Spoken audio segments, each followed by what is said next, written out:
इलाके से आए हुए आप तमाम आदरणीय बुजुर्गों का, माताओं बहनों का, किसान मजदूर भाइयों का, मेहनत मजदूरी करके, नौकरी करके, बिजनेस करके, मेहनत करके अपने परिवार का भरण पोषण करने वाले आप तमाम मेहनत का आवाम का, साथी नौजवान का, प्यारे बच्चों का, मीडिया के दोस्तों का, मंच पे बैठे हुए सभी आदरणीय अतिथियों का और प्रशासन के लोगों का मैं क्रांतिकारी इस्तकबाल करता हूं। आपको जय भीम और लाल सलाम पेश करता हूं।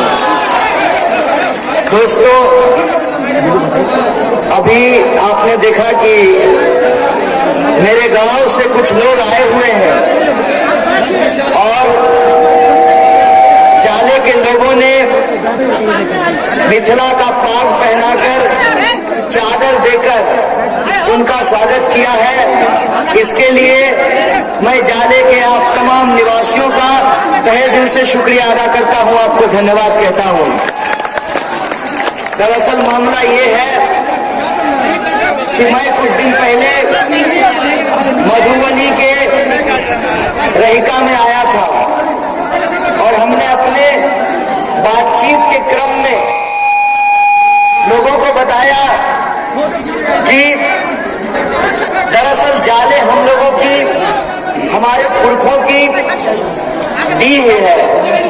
यहीं पे हमारे जो वंशज हैं वो पैदा हुए हैं, फिर यहाँ से धीरे धीरे वो देश ही नहीं दुनिया के अलग अलग इलाकों में जाकर के बस गए और यहाँ पर हमारे जो कुल देवी हैं उनका मंदिर भी है, माता जलेश्वरी का मंदिर भी है यहाँ पर। यह बात जब जाले के लोगों को पता लगा तो जाले के लोगों ने कहा कि आपको अपने द्वीप पर आना पड़ेगा और जाले में हम आपका कार्यक्रम कराना चाहते हैं। इस बात की जानकारी जब हमारे गांव को लोगों को लगी कि जाले में हमारा कार्यक्रम होने वाला है, हमारे गांव से लोग चल करके आए हैं, मंदिर भी गए हैं और झोला में यहाँ से एक कोबा मिट्टी भी अपने साथ ले जाएंगे, अपने गांव को लेके जाएंगे। असल इस देश का इतिहास बड़ा गजब का इतिहास है। इस देश का इतिहास ऐसा है कि दुनिया के किसी भी हिस्से से कोई यहाँ आया हो वो यहीं का होकर रह जाता है और यहाँ से लोग दुनिया के किसी भी हिस्से में चले गए हो लेकिन यहाँ की मिट्टी की सुगंध को वो भूल नहीं पाता है। ये इस देश की खासियत है। जाले के लोगों ने जिस तरीके से हमारे गांव के लोगों का और हमारा अभिनंदन किया है, मैं समझता हूं कि जिंदगी भर मैं ये बात नहीं भूल पाऊंगा, हमेशा ये बात याद रखूंगा।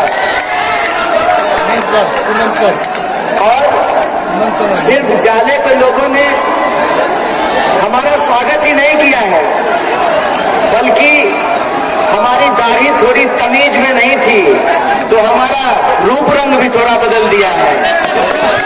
मैं शब्दों में आप तमाम लोगों की जो मोहब्बत मिली है, जो प्यार मिला है, जो आशीर्वाद मिला है, जो दुआ मिली है, मैं उसको बता नहीं सकता हूं। लेकिन मैं इतना जरूर आपसे कहना चाहता हूं कि आपने हमारी पुरखों की पहचान को बचाकर रखी है। इस बात के लिए आजीवन मैं आपका एहसानमंद रहूंगा, आपका शुक्रिया अदा करूंगा। दोस्तों, जैसा कि आपको हमारे जत्था के साथियों ने आकर बताया कि हम लोग एक यात्रा पे निकले हैं जिस यात्रा का नाम है जन गण मन यात्रा। इस यात्रा की शुरुआत 30 जनवरी को, 30 जनवरी जिस दिन गोडसे ने बापू की हत्या की थी, जो बापू का बलिदान दिवस है, उस दिन बापू की कर्म भूमि चंपारण से विदहरवा में जो बापू धाम है, वहां से ये जनगण मन यात्रा शुरू हुई है और ये विभिन्न जिलों में होते हुए आने वाली 29 फरवरी को पटना के गांधी मैदान में पहुंचेगा, जो देश बचाओ नागरिकता बचाओ रैली के रूप में परिवर्तित हो जाएगा। जिस तरीके से आज देश के भीतर देश की आजादी और देश के संविधान के ऊपर हमला है, तो इस पूरी यात्रा का नारा है हमारा देश हमारा संविधान, बापू धाम से गांधी मैदान, ये इस यात्रा का नारा है। और अलग अलग जिलों में आप अंदाजा लगाइए, ये दरभंगा जिला का, मधुबनी जिला का, चंपारण जिला का हेडक्वार्टर का सवाल नहीं है। छोटे छोटे ब्लॉक में भी हजारों की संख्या में लोग आ रहे हैं और आपकी जो ये उपस्थिति है, ये उपस्थिति हमको इस बात का हिम्मत देता है कि बिहार की इस क्रांतिकारी धरती से, मिथिला के इस पावन भूमि से, इस देश की सरकार को हम बताना चाहते हैं कि राम के नाम पर नाथूराम की राजनीति इस देश में हम नहीं चलने देंगे। हम उनको कहना चाहते हैं कि ये भारत है, भारत का अपना इतिहास है, भारत की अपनी संस्कृति है। भारत का इतिहास, भारत की संस्कृति ये है कि यहाँ अलग अलग धर्म और जाति के लोग सदियों से एक साथ रहते आए हैं। ऐसा होता है कि रसोई घर में बर्तन आपस में खनखनाता है, आपस में टकराता है, लेकिन इसका यह मतलब नहीं है कि कोई पार्टी, कोई विचारधारा हमारे देश को बांटने की साजिश करने लगे। तो मैं उनको कहना चाहता हूं कि तुम्हारी राजनीति ने, धर्म की राजनीति ने उस जमाने में भी, 1947 में भी कोई हिंदू बचाने की बात कर रहा था, कोई मुसलमान बचाने की बात कर रहा था। इस धर्म की राजनीति ने इस देश का बंटवारा एक बार 47 में किया है, ये 2020 है। मैं धर्म की राजनीति करने वाले लोगों को चुनौती देना चाहता हूं कि एक बार ये देश बटा है, दोबारा धर्म के नाम पे ये देश नहीं बटने देंगे। बोलिए, आप ये संकल्प लेते हैं कि नहीं लेते हैं? क्या इस देश को कोई धर्म के नाम पे बांट सकता है? अगर जो बांटेगा उसके साथ हम क्या करेंगे? उसके साथ हम वही करेंगे जो इस देश के लोगों ने अंग्रेजों के साथ किया था। अंग्रेजों ने हमारे साथ कौन सी साजिश रची? अंग्रेजों ने हमारे साथ फूट डालो राज करो की नीति अपनाई। हिंदुओं के मंदिरों में गाय का मांस फिकवाया, मुसलमानों के मस्जिदों में सूअर का मांस फिकवाया और हिंदुओं और मुसलमानों के आपस में लड़ा करके इस देश का बंटवारा किया। जबकि गांधी कहते थे, रघुपति राघव राजा राम, पतित पावन सीताराम, ईश्वर अल्लाह तेरो नाम, सबको सन्मति दे भगवान। ये जो नए अंग्रेज हैं, जो गोरों के साथ बैठ करके चाय पे चर्चा करते थे, आज अंग्रेजों की नीति अपनाकर, फूट डालो राज करो की नीति अपनाकर इस देश को बांटने की साजिश कर रहे हैं। बोलिए, आप देश बंटने देंगे क्या? तो अगर हम देश नहीं बंटने देंगे तो हम तमाम लोगों को अपना हाथ उठाकर, मुट्ठी तानकर इस सरकार को सामने एक चुनौती भरना पड़ेगा और सरकार को कहना पड़ेगा कि यह सरकार, अगर तुम अंग्रेज बनने के लिए तैयार हो तो हम अशफाकुल्लाह खान और राम प्रसाद बिस्मिल की तरह फांसी पर चढ़ने के लिए तैयार है। इनको ये कहना पड़ेगा कि तुम्हारी साजिश इस देश के नौजवान समझने लगे हैं। वो समझने लगे हैं कि इस देश में अचानक से हिंदू और मुसलमान क्यों होने लगा है। बताइए, एक परिवार में दो भाई के बीच में भी झगड़ा हो जाता है।